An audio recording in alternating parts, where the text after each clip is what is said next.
I need the key.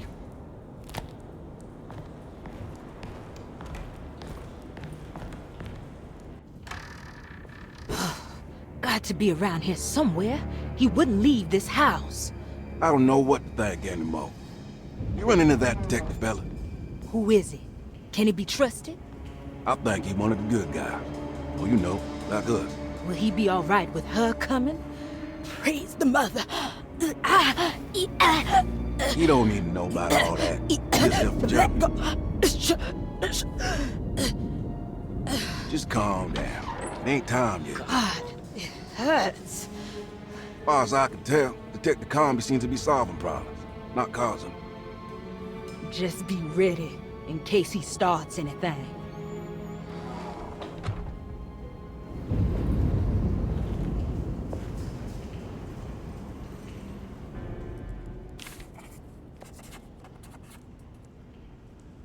The two orderlies still hadn't found Jeremy. Conby figured this was good news. Emily had reminded him about some strange deaths at Derceto, and Conby wasn't sure who he could trust. Conby never thought he'd be so happy to be back at Derceto. It felt like he had crawled through a long, dark tunnel of misery and regret. Now that he was back, Conby could look into the steps mentioned in the contract. But there was one thing that gnawed on him. What exactly did this have to do with Dr. Gray?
What the hell was that?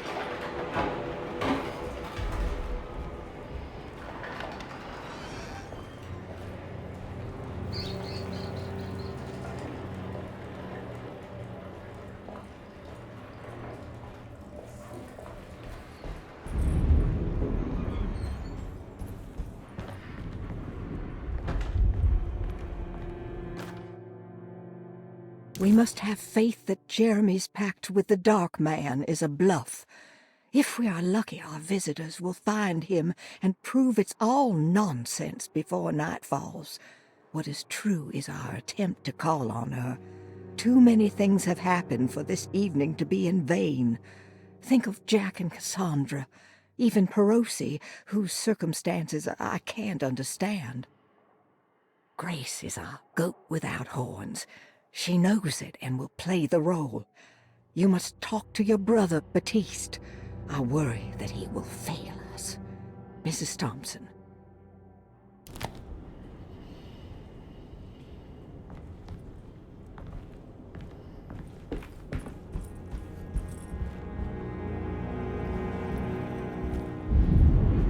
It's blocked.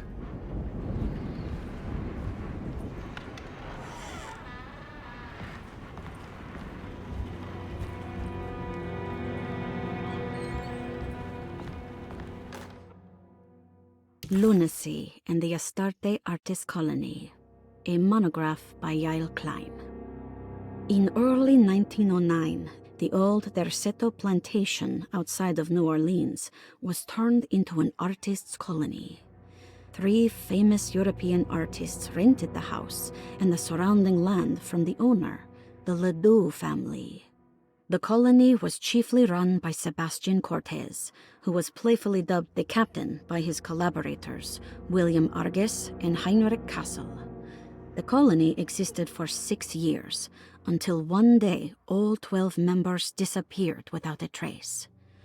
It is widely believed that their disappearance is connected to the disastrous hurricane that passed through on September 29, 1915, but nothing truly supports this claim. What is known is their frequent participation in New Orleans nightlife, their love for hosting parties, and their elaborate contributions to the Mardi Gras parades as the Pirates of Pontchartrain. Accounts of their lifestyle can be found in almost every gossip column. It can effectively be summed up as carefree and bohemian. In late June 1909, the name Astarte first appeared in the newspapers. Cortez said the name came to him as he was painting. There is never any claim to knowing about the ancient Phoenician fertility goddess with the same name before this time.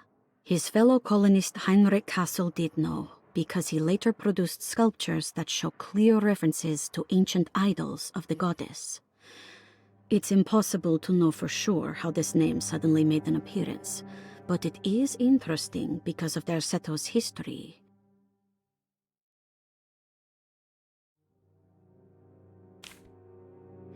Even the name Derceto is the Greek name of a Syrian fertility goddess. In the case of naming the plantation, Derceto was certainly not an accident. We know that Elijah Pickford intended to build a temple for his cult, for he had distributed pamphlets 2 years prior to the purchase of the land, advertising his intentions. His followers were estimated to be almost 100 men and women, mostly sailors, Maroons, and Cajuns, when the plantation was built. To outsiders, Derceto registered as an ordinary slave plantation, which enabled Pickford and his flock to remain hidden for decades. The official story is that the cult lasted until 1862, when the Union Army came and burned down the plantation and scattered all who lived there. Following the Civil War, new people started to congregate in the ruins of Derceto to invent a new fertility goddess, the Shub-Niggurath. As much as Derceto is a particular name to have heard of, it's not entirely uncommon among the learned. Astarte is equally known and could have been subconsciously chosen by well-read artists. Shub-Niggurath is, on the other hand, very uncommon. Almost impossible that anyone in Louisiana would have heard that name. The name is referenced only in rare books like Unaussprechlichen Kulten and the Necronomicon, and is believed to be a bastardization of Arabic words meaning pertaining to the dark young. The few paragraphs printed on the goddess are so upsetting that no one in their right mind would want to build a religion resting on such qualities. The Shub-Niggurath cult was hard to get rid of, but it is believed that despite the police jailing and killing several cultists over the years, the main culprit in the cult's demise is the cult itself, which seems to line up with every instance of cult activity on Derseto's grounds. When Captain J.W. Norton of the Union Army arrived, he described the people at Derceto as malnourished and maniacal. As much as the army tried to save them, they fought back with fervor, as if nothing was going to stop them from slowly destroying themselves. While the disappearance of the Astarte artist colony remains a mystery, the recurring motif seems to suggest that their fate involved lunacy and a hunger for self-sacrifice to that fertility goddess with 1,000 names.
Mrs. Thompson, I understand the last week has been busy.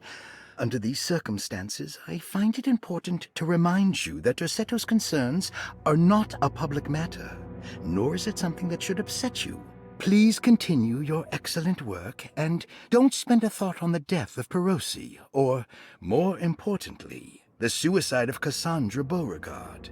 They should mean nothing to you or the staff. I rely on your loyalty, and trust that your close kinship with the Tabois siblings will keep Derseto's secrets hidden. Dr. Gray.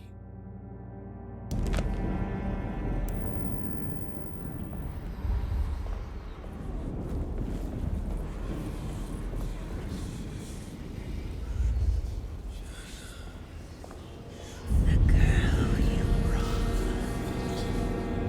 What is that? You must see this through. One of the young. This is it, Edward. Now is the time. Let it happen. You want this. You need this to matter.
There must be a spare key to Dr. Gray's office in here somewhere.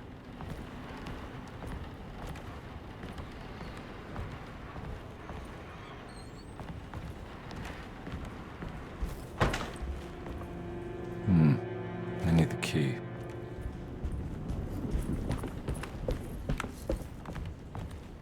I don't have the combination for this. But maybe Jeremy did.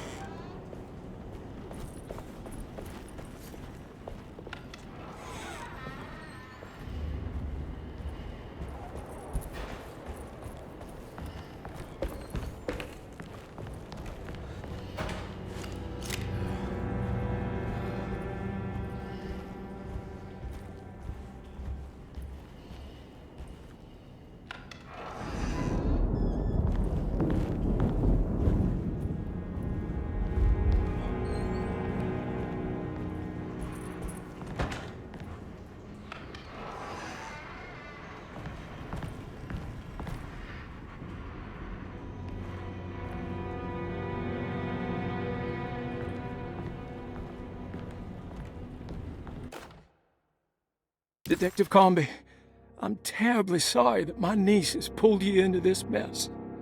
Please, with all my blessings, take her away from this cursed place.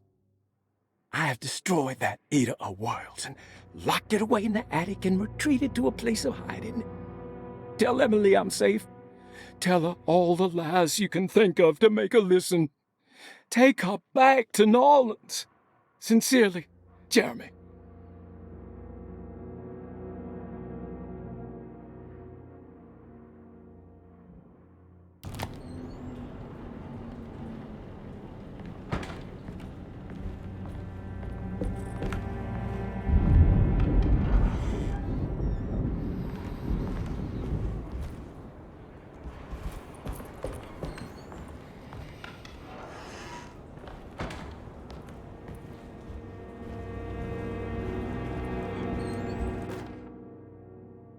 Brother, I need you to trust me. This is the most important moment in our family's history. I know you have doubts and that the terrible Mama Loa told you lies. I would never betray you. I promise. Lottie.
Detective Conby. Good to see you again. Solved the case yet? I'm trying. Hey, Grace, you okay? Oh, she is just peachy, Detective. Are you looking forward to the Feast of St. John, Grace? I can't wait. Kids, ain't they great? What exactly are you planning for tonight? Oh, not much. We eat, we drink, we pay tribute to the wishing tree in the conservatory. The usual. Then why all the excitement? There is just something about tonight, something that's different.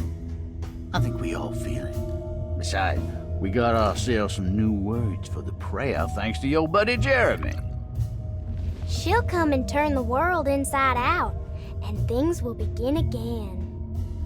That sounds strangely threatening. You should come. Oh, God damn it, Grace. Stay put for once.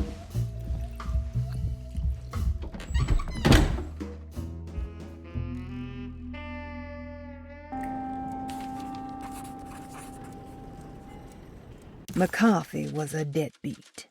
His mere presence annoyed Conby. It was like watching the worst version of himself mock him by simply being worthless. While Conby enjoyed watching the child outplay the drunkard, there was something terrifyingly familiar about Grace. It was taunting him, like he was supposed to remember, but couldn't.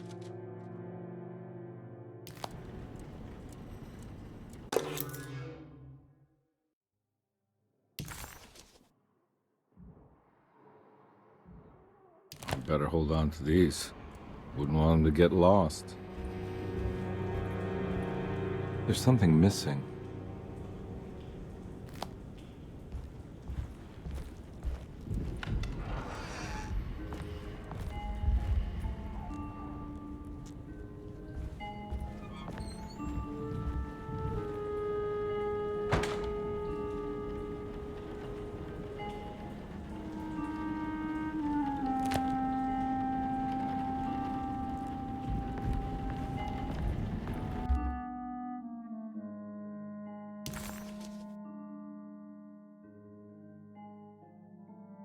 What a terrible thing to recognize that your betterment was an illusion.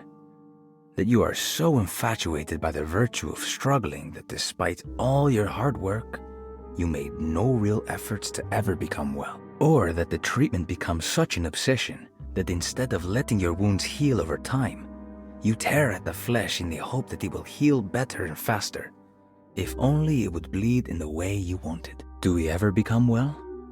What do you think, Dr. Gray?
Jeremy knew that the only one who could help him now was the guest in room number 3.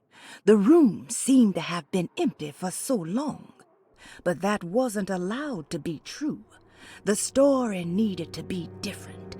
To include something from the outside, he would bring the guest back to room 3 and show them what was in that safe.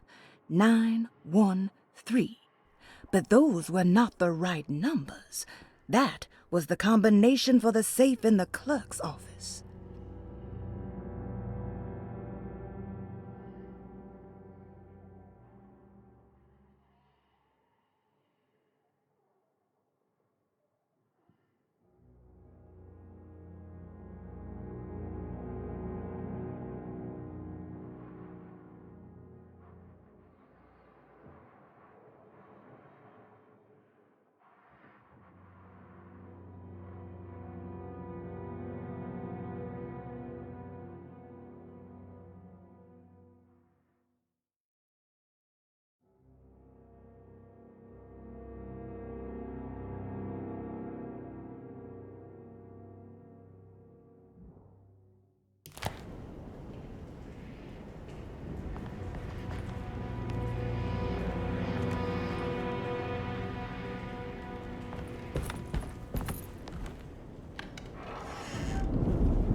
It worked.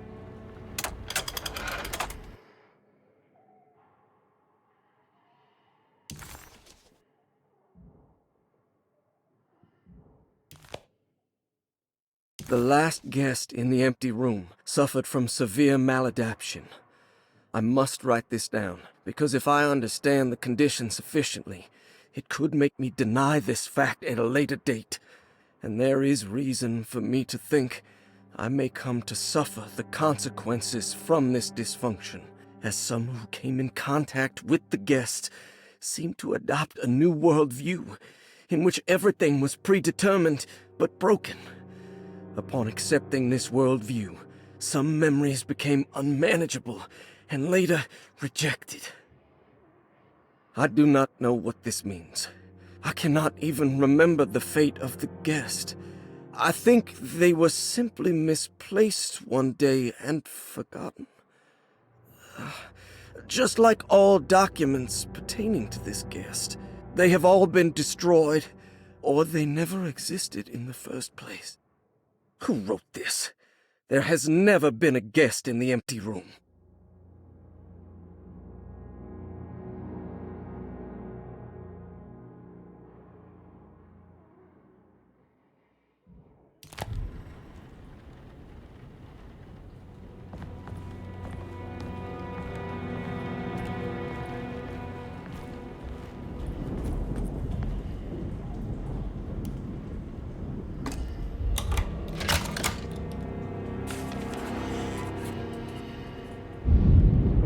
Dr. Gray was somehow mixed up in this business with the Dark Man, Detective Conby decided. He had to be. Either Dr. Gray was using the idea of the Dark Man to manipulate and torture Jeremy, or the Dark Man was an actual powerful being possessing Jeremy. And in that case, Dr. Gray was simply a stooge. Maybe both could be true at once. Conby felt his mind racing in all directions. No matter what, he had to find a way to break the pact. That was what Jeremy said was needed. It didn't even matter what was true or not. If Jeremy wouldn't leave Derceto before the contract was broken, then Conby had to make it happen. He just wished the steps on the contract made a little more sense.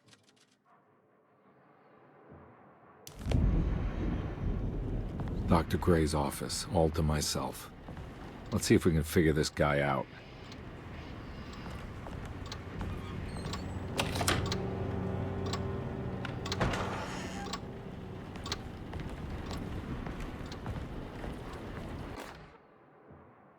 I have finished tidying up Miss Beauregard's belongings. I will leave it to you to contact her agent and have them collect her things. I found one of Grace's drawings she might want back, along with this key in her room, which I believe you've been looking for, Mrs. Thompson.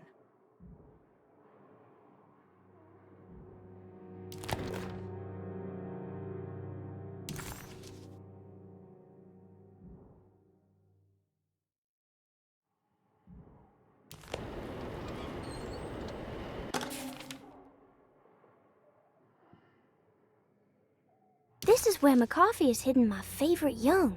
It's very important.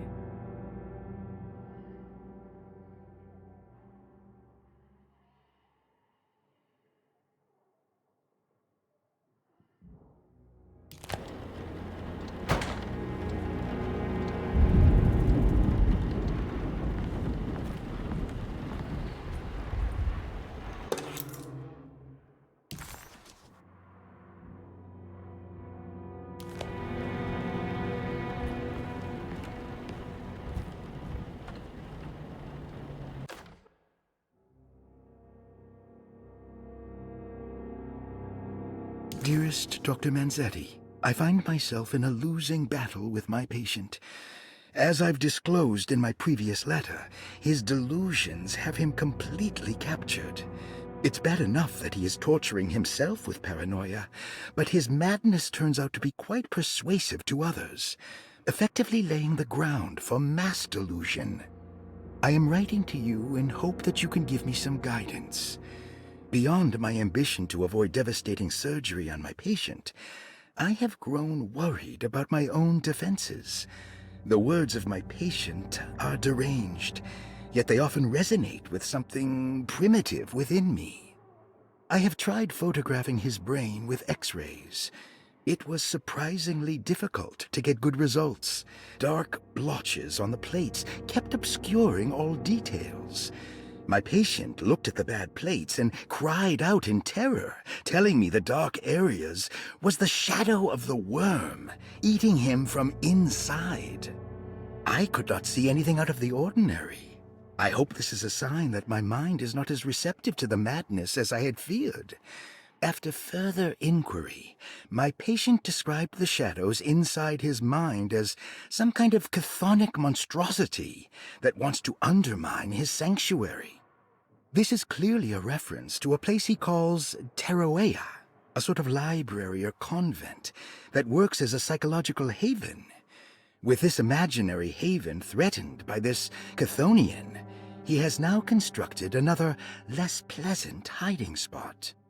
Lately, he has been bringing up a metaphor of a steamboat that has run aground, that he feels like he needs to start the engines and reverse, but he is afraid that the hole in the hull would cause the whole ship to sink. I've been watching him turn this metaphor into reality for the last week. He knows it's made up, but he is doubling down, trying to make it a real memory.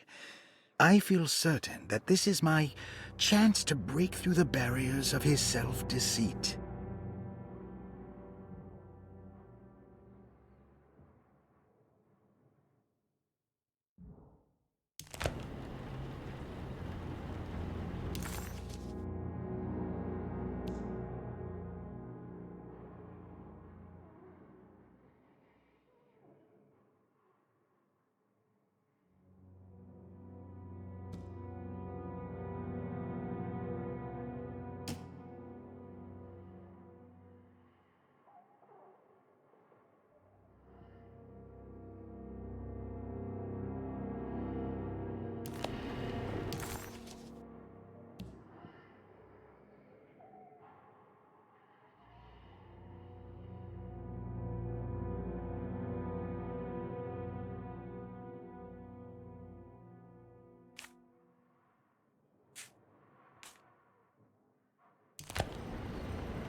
No.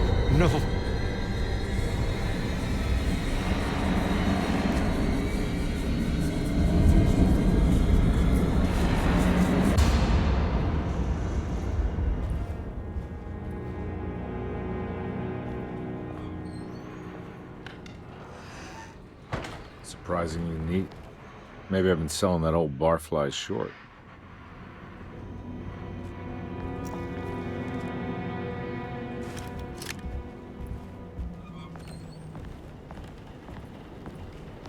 Looks like McCarthy has something hidden inside.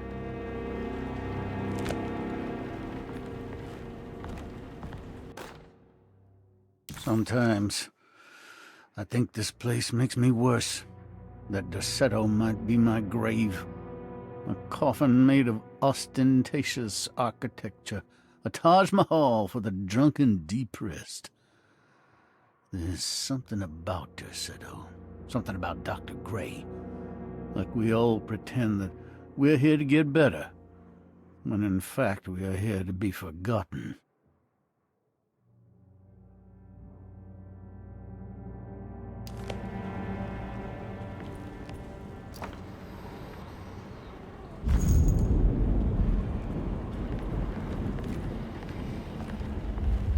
Looks like McCarthy has something hidden inside.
I can't take this much more.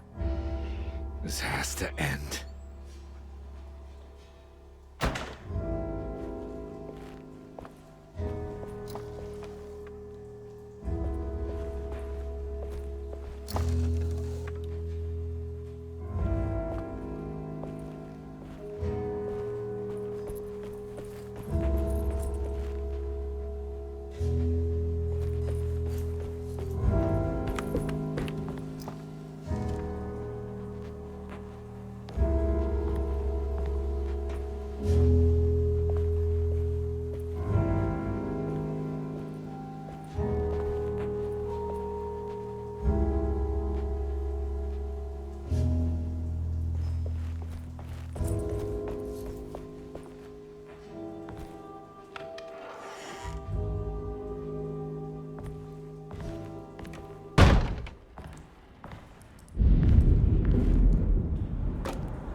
This doesn't look good.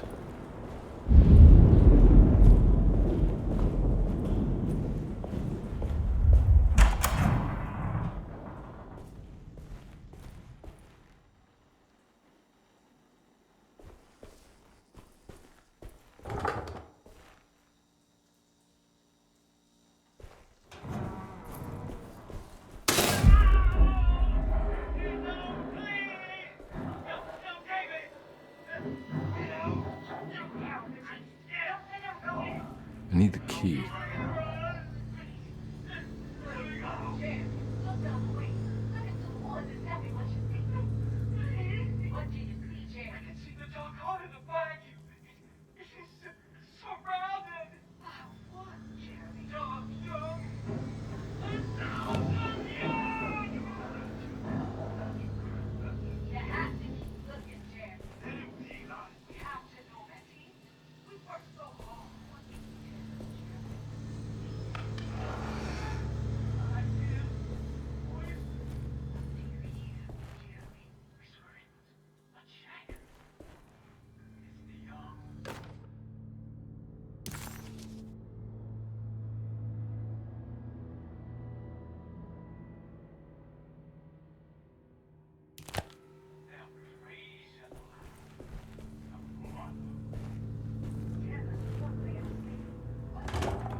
Radiography, patient Jeremy Hotwood. Date June 14, 1930. Plates. Jeremy's skull proved difficult to capture properly. Partial radiographs worked best. A complete picture of the brain can be assembled by piecing 3 plates together. Observations. Even when looking at an assembled version, a shadow covers significant parts of Jeremy's brain. Possible tumor, but more likely that the equipment is failing. Jeremy reacted strongly to the pictures and claimed to see a giant clay worm eating and displacing his memories. Notes. While this exercise has left me nowhere closer to an answer, I feel confident that a Burkhardt lobotomy should sever all necessary parts.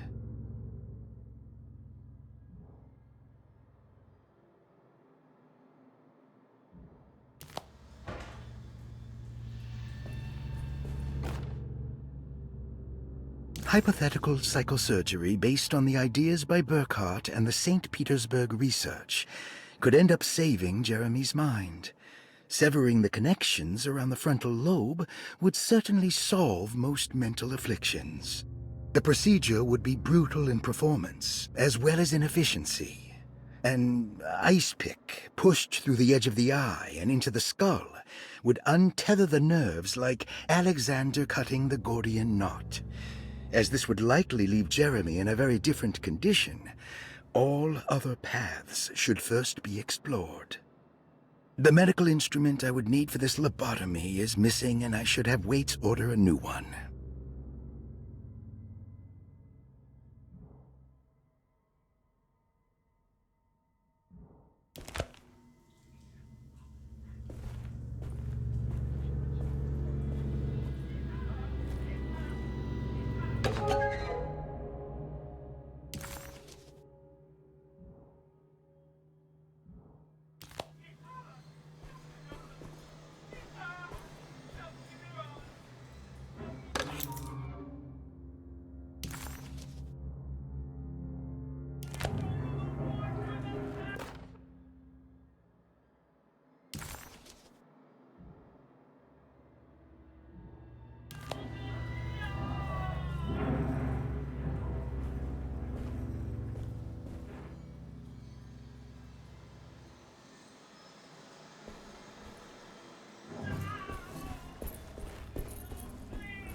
What do you see, Jeremy? I can see the dark heart of the bayou.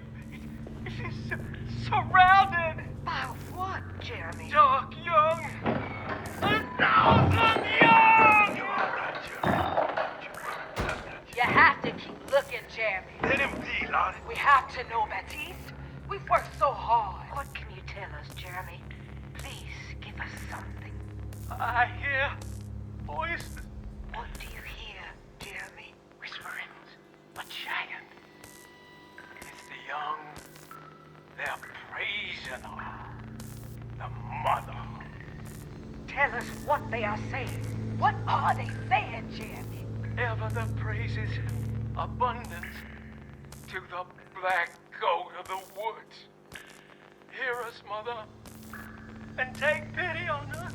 This is some messed up stuff. And what else, Jeremy? Accept our sacrifice and judge our work. Iha! Iha! Iha! Iha! Shubnigan! Iha! Shubnigan! The black goat of the woods in the mountains!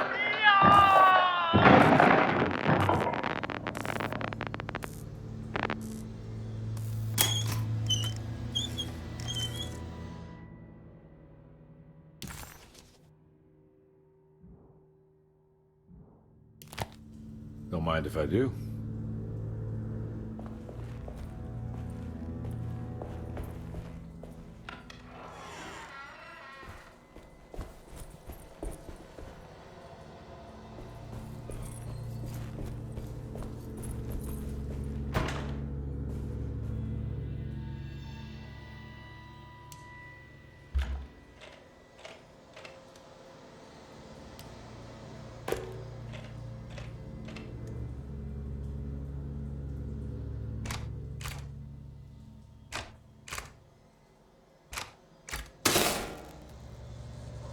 That's better.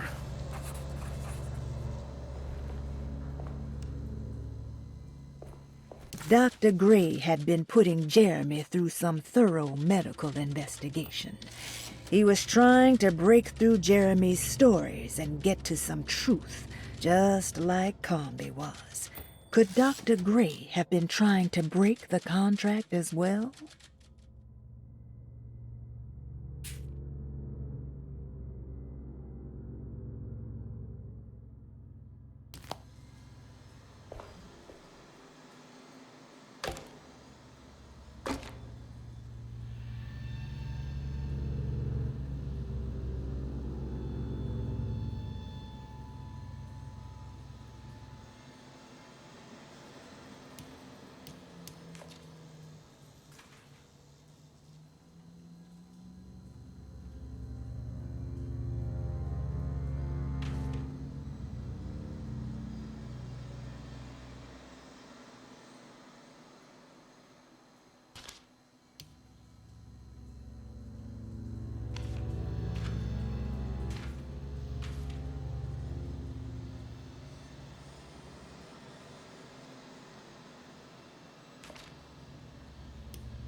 Why does this keep happening? What am I supposed to do?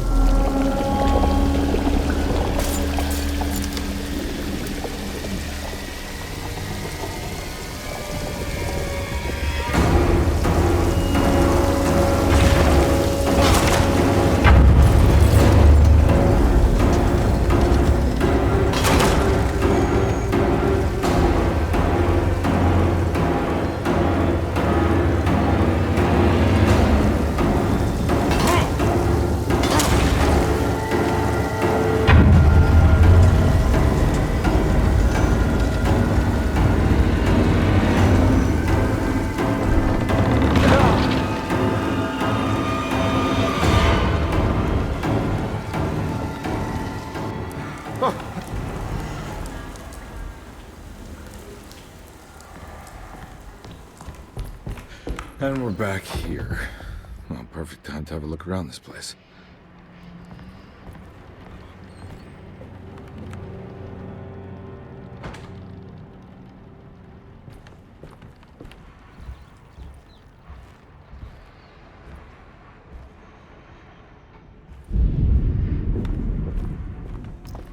What is that?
this? This is where Jeremy's hiding, right? Hello? Is anyone there? Jeremy? I need help! Wait. Can you hear me? I'm stuck in the mud and the fire is taking Jeremy, me. where are you? The motor is dead. I can't do anything more. Hang on, Jeremy. I'll figure something out. I'll get the boat running.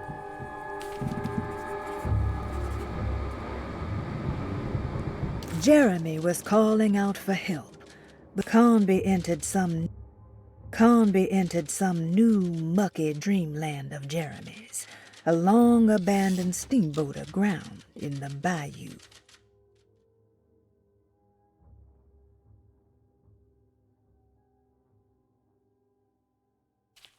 Jeremy was calling out for help, but Conby couldn't figure out where the voice was coming from.